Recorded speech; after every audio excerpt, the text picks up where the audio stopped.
नमस्कार साथियों, स्वागत आपका, अभिनंदन आप ही के YouTube चैनल पर। दोस्तों, काफ़ी इंपॉर्टेंट वीडियो है। देखिए, उत्तराखंड उपनल संविदा कर्मचारी संघ के प्रदेश अध्यक्ष जी हैं श्री रमेश शर्मा जी। उन्हीं के नेतृत्व में आज सरकार द्वारा उपनल कर्मचारियों के नियमितीकरण हेतु गठित सदस्य हैं माननीय कैबिनेट मंत्री श्री सौरभ बहुगुणा जी हैं। उन्होंने आवास पर भेंट की और नियमितीकरण में हो रही देरी और कर्मचारियों की स्थिति से अवगत कराया और विभिन्न बिंदुओं पर दोस्तों ज्ञापन दिया। आज मैं इस वीडियो में 2-3-4 बातें रखने वाला हूं। उप समिति की रिपोर्ट क्या हो सकती है और क्यों हो सकती है। दूसरा है दोस्तों, विशेषज्ञ समिति की रिपोर्ट का अब क्या होगा, क्या उसके लिए मान्य होगी। तीसरा, 20 तारीख को हाई कोर्ट में क्या हो सकता है, क्या क्या चीज़ें हो सकती हैं और आप लोग नियमित कब होंगे। देखिएगा, यहाँ पर सोपा वार्ता सौहार्दपूर्ण रही। माननीय मंत्री जी द्वारा आश्वस्त भी किया गया कि किसी भी कर्मचारी का कोई अहित नहीं होगा। वार्ता में और भी लोग थे, आप पढ़ सकते हैं। और मैं ये जो वीडियो बना रहा हूँ दोस्तों, ये किसी के स्वार्थ के लिए नहीं वीडियो बना रहा हूँ। ये आपका अपना चैनल है, तो वीडियो को दोस्तों ज़्यादा से शेयर कीजिएगा। ये प्रूफ देख सकते हैं आप कि सुबोध कैबिनेट मंत्री जी से मिले और उन्होंने अपनी बात रखी। उन्होंने कहा भी है कि जल्दी इस पर बिंदुओं पर यहाँ पर सब चीज़ें होंगी। और मैं आपको बता दूं दोस्तों, पूरा मामला क्या है, फिर विस्तार से जानेंगे। उपनल कर्मचारी वर्तमान में दोस्तों धरना प्रदर्शन जारी है आपके देहरादून में। लंबित मांगे हैं उनकी, मुख्य रूप से 2 ही मांगे हैं। वो क्या है वो भी मैं आपको बता दूं। नियमितीकरण पहली मांग है, दूसरी मांग है समान कार्य के लिए समान वेतन की मांग है। लेकर उपनल कर्मचारी पिछले 7 दिन से ज़्यादा हो गए हैं, लगभग 8 दिन है, 8वां दिन है, धरने पर है। इसके बाद भी उनकी सुध नहीं ली गई है और आंदोलन कहीं ना कहीं दोस्तों उग्र होता जा रहा है और भी लोग इसमें आंदोलन में हिस्सा ले रहे हैं।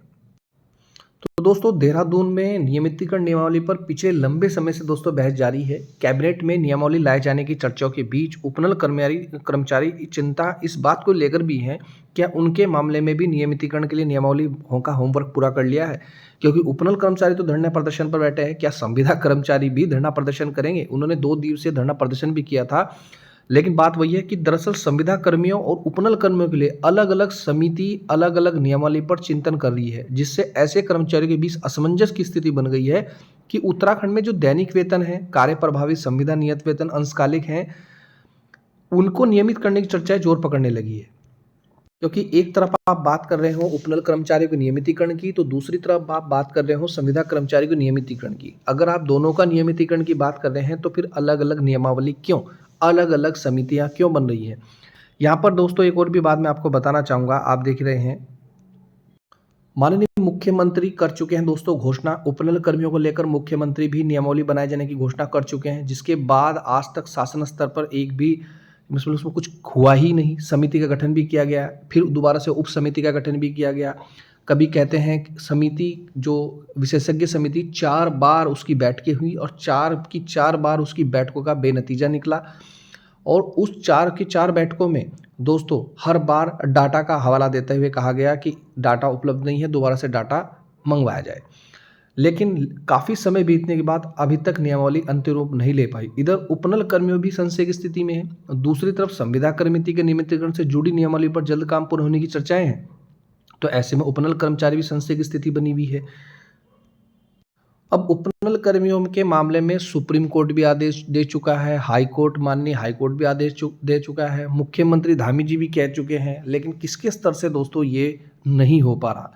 उपनल कर्मियों की याचिका पर हाई कोर्ट दे चुका है आदेश। पूर्ण विचार याचिका भी दोस्तों कल परसों खारिज हो चुकी है सुप्रीम कोर्ट से। अब इनके पास कोई भी चारा नहीं बचा है सिवाय नियमितीकरण और समान कार्य के लिए समान वेतन के। प्रमुख सचिव हैं आर के सुधांशु, उनकी अध्यक्षता में एक कमेटी गठित की गई। उनको लेकर पूर्व में उपनल कर्मी को याचिका पर हाईकोर्ट स्थायीकरण और समान का वेतन देने जाने का आदेश दे चुका है। हालांकि इस आदेश के खिलाफ सरकार सुप्रीम कोर्ट गई थी, लेकिन सुप्रीम कोर्ट ने भी सरकार की SLP इनकी विशेष अनुमति याचिका को खारिज कर दिया था। इसके बाद उपनल कर्मियों ने हाई कोर्ट में सरकार पर कंटेम्प्ट एप्लीकेशन भी दी थी, जिस पर आनंद फानन में सरकार ने कर्मचारियों को नियमितीकरण के लिए नियमावली बनाने की तरफ कदम उठाया। नियमावली 10 साल से जुड़ी हो सकती है। अब वर्तमान में जो नियमावली बनाई जा रही है, जिसके आधार पर ये कार्य कर रहे हैं, वो कम से कम दोस्तों 10 साल हो सकती है। यानी कि 2018 तक 10 साल की सेवा पूरा करने वाले संविदा हो, चाहे वो उपनल कर्मचारी हो, रेगुलर किया जा सकता है। हालांकि पहले भी नियमितीकरण 10 साल की सेवा वाले कर्मी को लेकर किया जाने वाली नियमावली थी, लेकिन बाद में इसको घटा भी दिया था। कमाल की बात है, 5 साल कर दिया था। वहीं 2018 में इस मामले पर मामला हाईकोर्ट पहुंचा और हाईकोर्ट में इस पर रोक भी लगी थी। यानी कि 2 बार जो नियमावली बनी तो केवल 5 साल और 5 साल वाली नियमावली बनी थी। तीसरी बार जो नियमावली बन रही है वो केवल 10 साल वाली नियमावली बन रही है। अब सवाल वही है, क्या 10 साल वाले कर्मचारी नियमित होंगे या केवल 5 साल वाले कर्मचारी नियमित होंगे और क्यों होंगे दोस्तों? क्या सरकार ऐसी इस चीज़ें नहीं कर सकती कि सभी लोग नियमित हों या कम से कम 5 साल वाले कर्मचारी नियमित हो? क्योंकि पिछली बार 5 साल वाले कर्मचारी नियमित होने के लिए दोस्तों कहा गया था, तो उसमें हर्ज क्या है? लगभग सरकारी नौकरी की अगर मैं बात करूँ, लगभग 62,000 से ज़्यादा पद खाली हैं सरकारी विभाग में। मैंने आपको एक वीडियो में दिखाया भी था। और लगभग आप ये भी यकीन करें कि लगभग 22,000 लोग उपनल कर्मचारी कार्यरत हैं। अगर 5 साल की अगर मैं सेवा बताऊँ तो लगभग 10,000 ही लोग ऐसे हैं जिनको 5 साल की सेवा पूरी हो चुकी है। तो सरकार की अगर मंशा साफ है तो दोस्तों यहाँ पर ये सब हो सकता है। बाकी आप लोगों के क्या विचार है कमेंट करके ज़रूर बताएं। लेकिन इसका एक ये भी पड़ेगा कि जो नई भर्तियां आएंगी उन पर दोस्तों ग्रहण लग सकता है।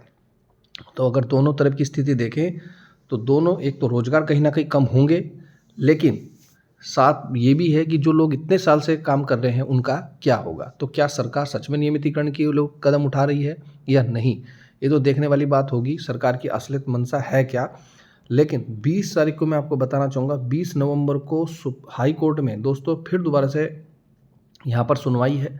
तो उम्मीद है कि हाई कोर्ट इस बार अवमानना नोटिस जारी कर सकती है सरकार के खिलाफ, मुख्य सचिव के खिलाफ या अन्य लोगों के खिलाफ। या दोस्तों हो सकता है कि हाई कोर्ट के जज या वकील इस समिति का हिस्सा रहें, ऐसा भी हो सकता है और जल्दी से जल्दी ये नियमावली बनाई जाए। तो होना कुछ भी हो सकता है, ये देखने वाली बात होगी। तो तब तक तो इंतजार करना पड़ेगा दोस्तों 20 तारीख तक।